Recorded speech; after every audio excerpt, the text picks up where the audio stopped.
Hi everybody, this is Stephanie from Stephanie's Lymphy World. I just want to let y'all know I appreciate everyone that has liked it, shared, comment, subscribed to my channel.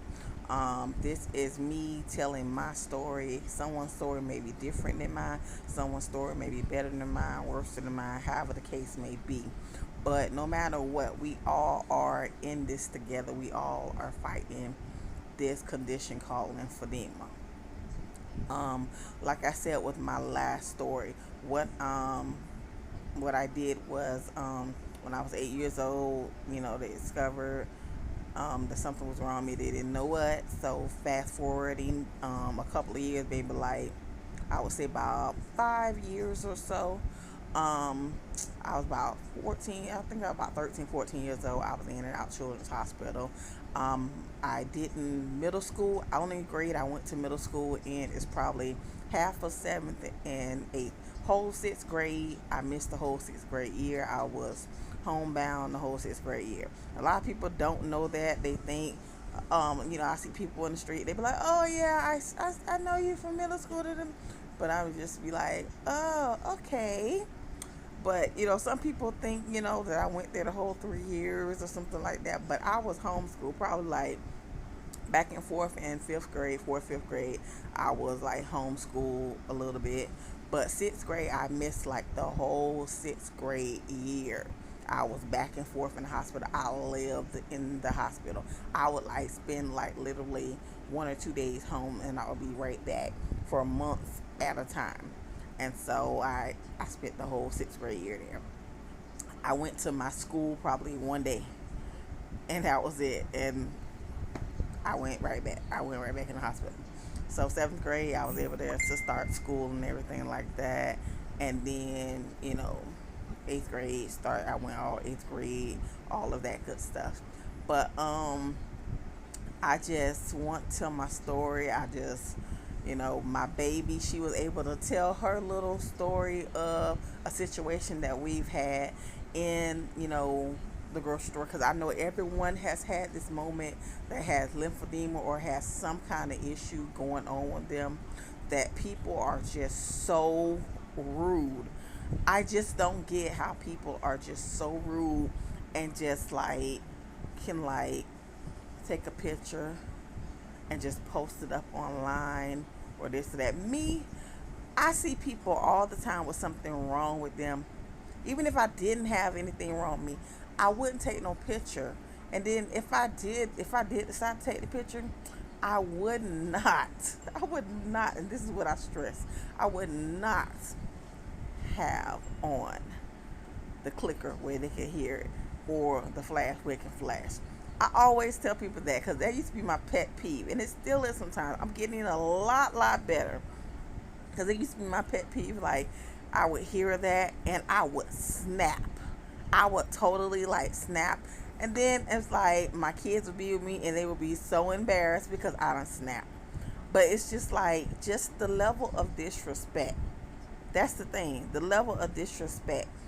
I don't care if you're gonna take a picture, of a person or me or whatever and upload it. I have no control over that. But what is my pet peeve that irks me is for me to hear the click or to see the flash. Please don't let no one that you're making fun of or to make fun of later hear that. That is just the most disrespectful thing. I remember a time recently, a couple about maybe like about 2 years ago. I was sitting in my old doctor's office, and I was sitting there. I was sitting there with my fiance, and the this older lady. She had to be like about 60 years old, and she took a picture of me. So he tapped me, and he was like, "She just took a picture of you. She just took a picture of you." And I was like, "Okay, I'm not gonna pay attention." So then she took another picture. So when she took this picture, I was just like, okay, I have to like say something. So I didn't say anything to her because I wasn't gonna be disrespectful to her because I could tell she was over 60. So I wasn't disrespectful to her. So I went up to the front desk of the reception and I let them know. And they were like, oh, okay, I'll talk to them. I'll talk to her, because we don't tolerate that, picking or taking pictures or anything of, you know, patients that have something wrong with them. That's not cool. So then I sat down, and they it had take them a minute to, come out or whatever. So when they before they did that, she was still taking pictures of me and everything, and you could still see like her little flash thing was going off. It wasn't didn't have a sound on it, but you could see the light going off and everything. So I proceeded, sometimes I get kind of goofy sometimes. So what I did, I took my phone, and I took a picture of her. Took a picture of her, and I let my thing be loud where she could hear me take a picture of, and let my flash go off. And I posted it on Facebook. I know that was wrong. That was not supposed to but I just wanted them to get a taste of their own medicine, because that just is just so wrong. I see people with disfigurements all the time. Something's wrong, or this, you know my mom used to always say, God is not going to put no more on you than you can bear. So in my eyes, to me, it makes me feel like God knows I can bear this and then some. He knows what my strength is. So therefore, you taking a picture and stuff, of me like it's funny. I'm one of God's children. So you can't take a picture of one of God's children and just think it's kiki, and it's not kiki, it's not funny or anything like that. And it seemed like they take a picture, of my legs, something like that, like it's funny or something, and it's not funny. But it's like, I'm a plus size girl. You're not taking a picture of my butt or my thighs or anything like that. But my legs, for some reason, are just so hilarious to you. I just don't get that. I just don't get that when people have something wrong with their legs or their arms. I just don't get that. Why is just so funny to people? I don't get that. But some people are different. I'm thankful to, have a lot of family and friends, especially my kids. My kids, oh, they will stick up for me like it's nobody's business. They are my team.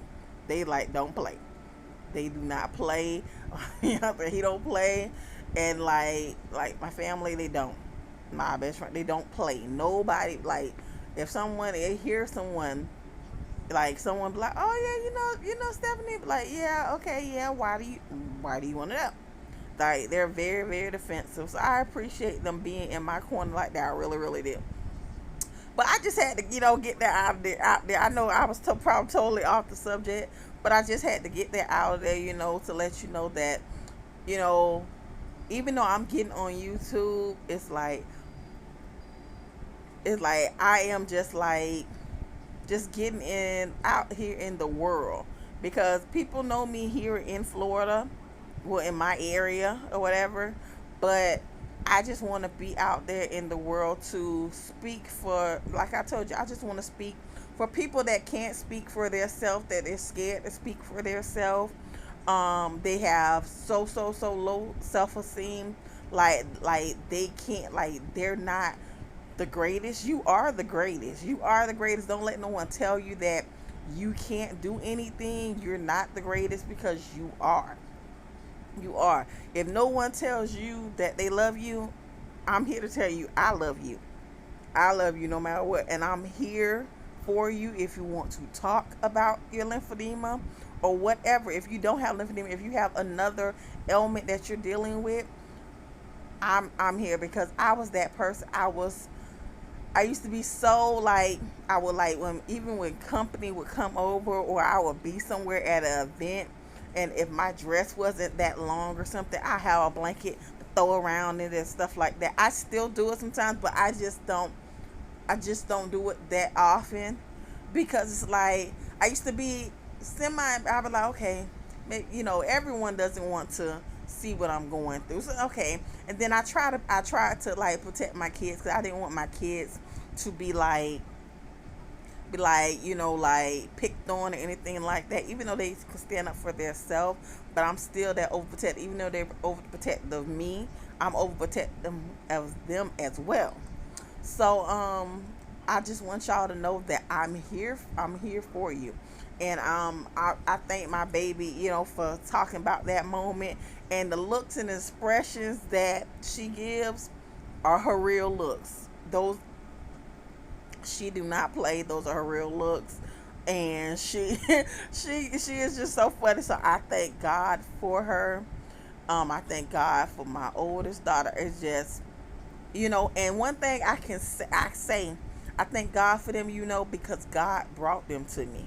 Because let me tell you, when I got diagnosed with the lymphedema, with primary lymphedema, they figured my lymph nodes were messed up at birth, and so it took them a long time to test everything and things like that. So when I hit puberty, they told me that it was very, very slim chance that I would ever have children.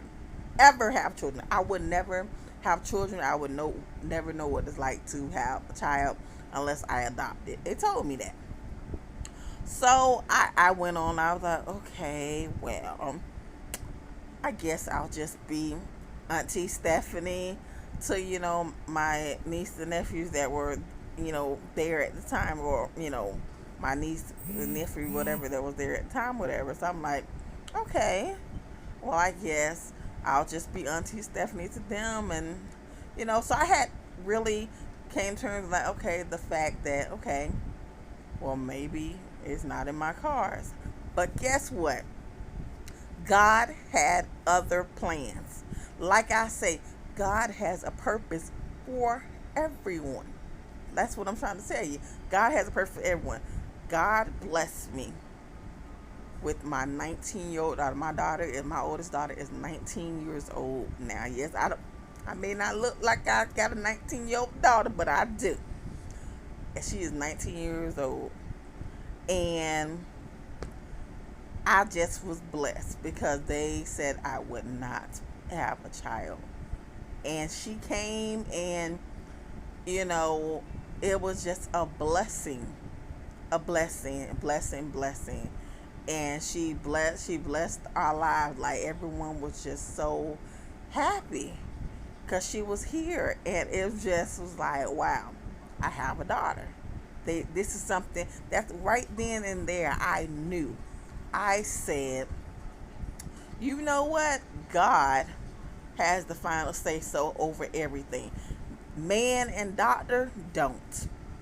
I realized that right then and there, that man and doctor did not have the final say so. God had the final say so. Because man said I was not supposed to have a child. And I just had a child. And now she's 19 years old. And guess what? God surprised them again. Because when she was 11 years old, I got pregnant with my 8-year-old daughter. God said, you're going to have another child. Man didn't say it. God said it. And I remember after I had stayed with my doctor that first diagnosed me for years until I probably was like 21. And so I remember when my older daughter was in high school, he became the doctor at the clinic at her high school. And so when she heard his name, and she always had heard me talk about him over the years, so she heard his name, she came home, she was like, Ma, I think your doctor is at my school. And I'm like, really? I'm like, is he still working? Because I'm like, he was older when I was when I was young. So I'm like, he's still working? Really? Are you sure? So she was like, yeah, Mom, sure. I'm like, okay. So then I went in there. I went in there for something. She was sick or something. And I went into the clinic, and lo and behold, it was him. So when he seen me, he knew me because, I have lymphedema, Ain't so many people in my St. Pete, Florida, where I'm from, have lymphedema. Like, no, it doesn't happen. It doesn't happen. I probably, it's developing now, people that have lymphedema or different parts, but me, I was the only person in my county that had lymphedema or knew what lymphedema was. I had to school people of what lymphedema was from me learning myself. So he knew exactly. He was like, okay. He was like, Stephanie, what are you doing here? I was like, this is my daughter. He was like, no, that's the baby. I'm like, yeah, that's the baby. And it was just so funny, and he was like, wow.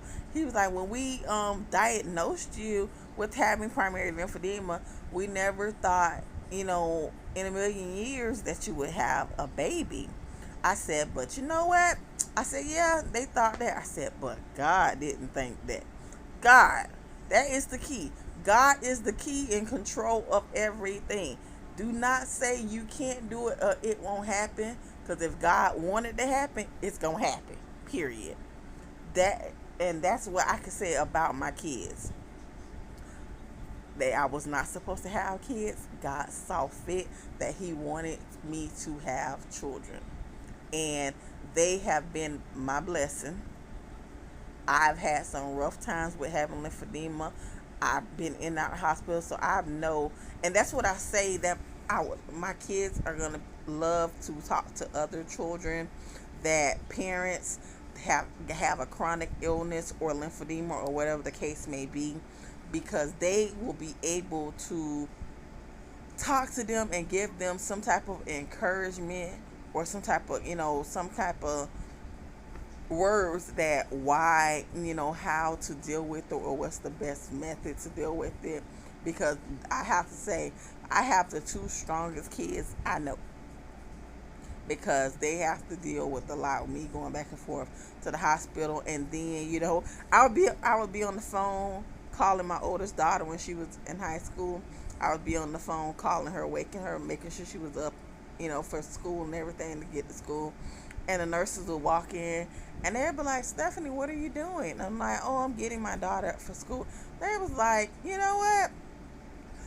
You're amazing. How are you in the hospital dealing with this and you're still calling home, making sure everything's okay?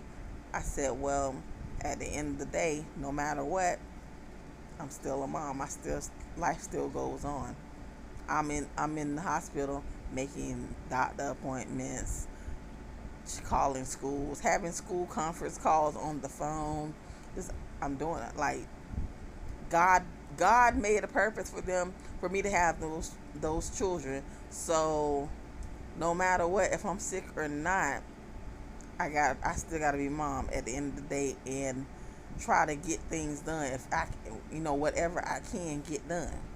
I can't get everything done, but I can do what I can to get done.